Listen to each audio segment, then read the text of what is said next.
इय्याका नअबुदु व इय्याका नस्तईन। अल्लाह तेरी इबादत करते हैं और सिर्फ तेरे से मदद मांगते हैं। मेरे पाकिस्तानियों, आज मैंने बड़ी अहम बात करनी है अपने मुल्क के मुस्तकबिल के लिए, और मैंने ये फ़ैसला किया कि ये मैं लाइव करूँगा। ये रिकॉर्डेड नहीं है, ये आपके पास लाइव जाएगी बात।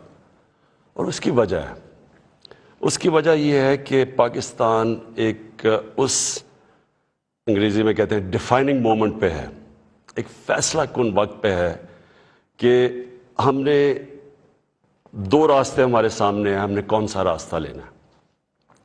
लेकिन मैं चाहता हूं कि इससे पहले ये मैं जो अपनी आपसे दिल की आज बातें करूंगा, उससे पहले मैं सिर्फ अपनी कौम को बताना चाहता हूं कि मेरी तरह का आदमी पॉलिटिक्स में आया क्यों।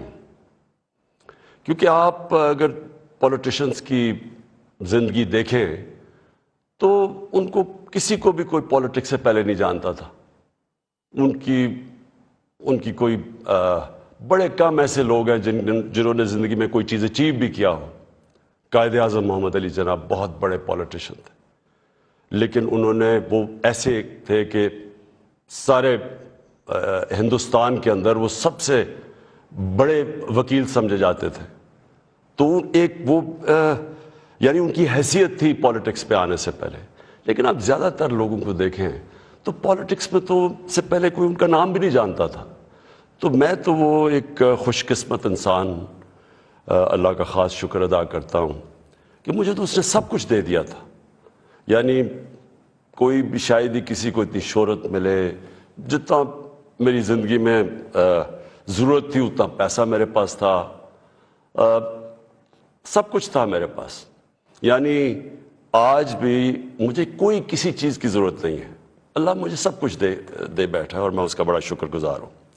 देखिए, मैं पाकिस्तान की पहली जनरेशन था।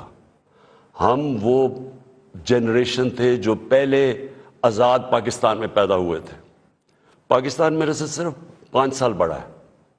तो मेरे माँ बाप जो थे, मैं बार बार लोगों को बताता हूँ, वो एक गुलामी के दौर में पैदा हुए थे, वो अंग्रेज़ के दौर में पैदा हुए थे।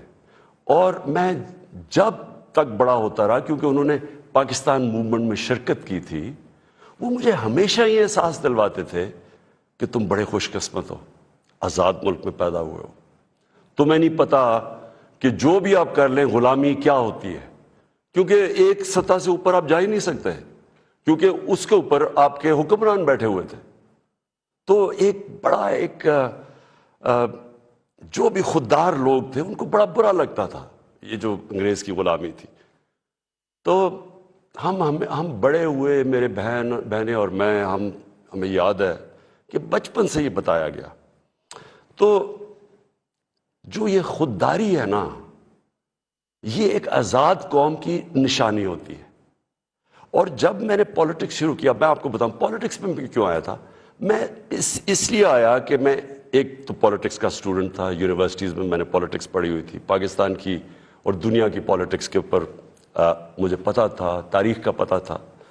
मैं इस नतीजे पे आया कि हमारा मुल्क कभी भी वो मुल्क बन नहीं सकता जो ख्वाब थी इल्लामा इकबाल की, और जो कायदे आज़म जैसा लीडर, यानी जिस तरह उन्होंने जद्दोजहद की इस ख्वाब के लिए कि पता था कि उन्होंने ज़िंदा नहीं ज़्यादा देर रहना।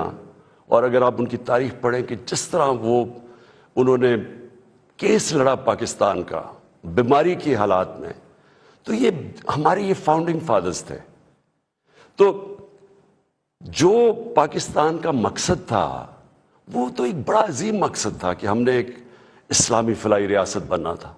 ये हमारी करारदाद पाकिस्तान में ये लिखा हुआ है हमारे फाउंडिंग फादर्स का कि हमने एक, जब हम कहते हैं इस्लामी फलाई रियासत, तो ये सीधा चला जाता है मदीना की रियासत पे, क्योंकि हमेशा मुसलमान उसको मॉडल समझता है अपना। जो सुनहरी दौर इस्लाम का है वो मदीना की रियासत थी।